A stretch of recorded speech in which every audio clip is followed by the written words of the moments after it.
David Licauco hindi nagsasawang gawin ito kay Barbie Forteza. Ano ito ating alamin?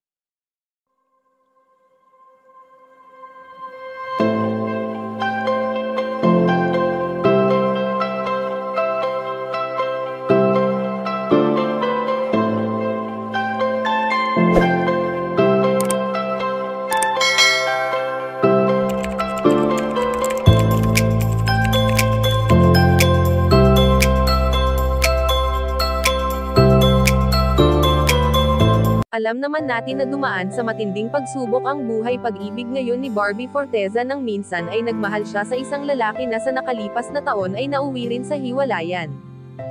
Hindi naging madali para sa dalaga ang kalimutan na lang basta ang ilang taon na nakasama niya sa kanyang buhay ang isang Jack Roberto na minsan siyang pinasaya at iningatan. Batid naman nating lahat na walang permanente sa mundo, kaya naman ang naging paghihiwalay ng Jack B ay paniguradong pinag-usapan nilang mabuti.